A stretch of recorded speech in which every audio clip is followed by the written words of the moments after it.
IELTS Reading. For those who don't know me, I'm Dory, I'm a teacher of English, and today I want to talk to you about the time that it's not enough for IELTS reading and what you can do about it. So we have 3 long reading texts, 40 questions to complete, and then if it's not the computer-based IELTS exam, you have to transfer your answers at the same time in the separate answer sheet that is given to you.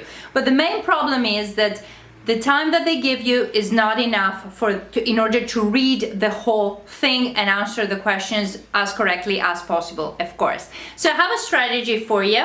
It has worked with a little bit of practice. It has worked with the majority of my students. So let me share this with you too. So step number 1.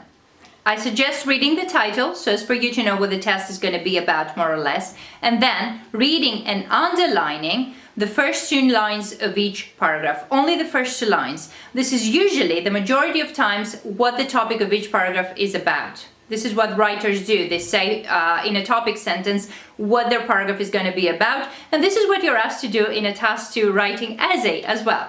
So, read and underline the first 2 lines of each paragraph. If you're on the computer-based IELTS, you can still highlight instead of underlining, of course. You can highlight the first 2 answers. I will put the link of the video from the British Council on how you can do that in the description box below. So after you do that, we move on to step number 2. Go straight to the question without looking at the options. Go to the question and try to understand what the question really asks you. Underline keywords and try to understand, because the majority of mistakes occur when the student hasn't understood well what the question asks.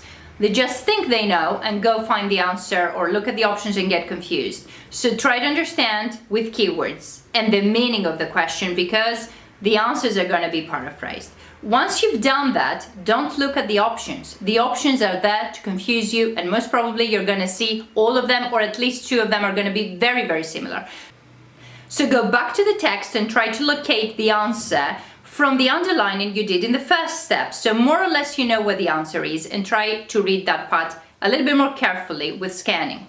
So once you know the answer, or you think you know the answer, only then will you go back to the options, which is our step number 3. So step number 3, you go to the options and you try to choose the one that best fits what you thought that the answer actually was from understanding the question and going to the text to find it.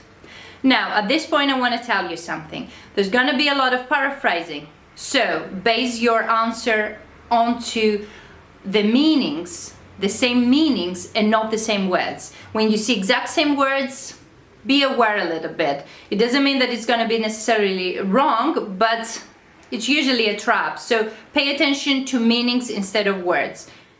And then pay attention to words that change the entire meaning of a sentence. Words such as never, always, most of the time, frequently. These words usually change the meaning. So if you have words like that, be very careful if this is the exact same thing in the text as well, because you may have a never in the options, and in the reading text it's going to be actually once in a blue moon. It's not never, it's very rarely, but still it's not never. So pay attention to these little words that change the meaning. So far we've got step number 1, read the title and read and underline the first 2 lines of each paragraph. Step number 2, go and really understand what the question asks you. Step number 3, try to locate the answer in the reading text. Step number 4, go back to the options and try to see which one best fits to what you found. While you're doing that, pay attention to paraphrasing and to the little words that can change the entire meaning of a sentence. Obviously, this strategy needs some time, needs some practice on your behalf, but all my students that have tried it, it has really helped them to get the hang of it and really try to be on time when it comes to IELTS reading. If you try it out and still this doesn't work for you, everybody's different. The other thing that I suggest doing is reading only the title and going straight to the questions to really understand what the question asks you, and then try to locate it in the text, so you don't, let's just say you don't spend any time underlining anything in the paragraphs. Since usually the majority of the time the task types follow the questions follow the order of the reading text, you shouldn't have a problem locating the answers quickly. So another strategy that I suggest is this one.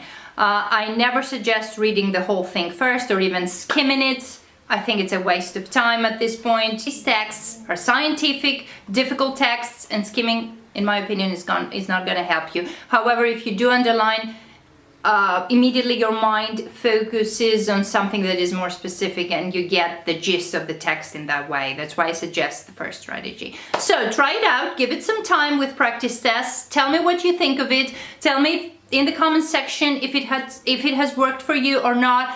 Or tell me what strategy you prefer in your preparation. You may help out another student who's struggling with the IELTS reading and timing. So until next time, thank you very much for watching. Take care, bye-bye, and good luck with your exam.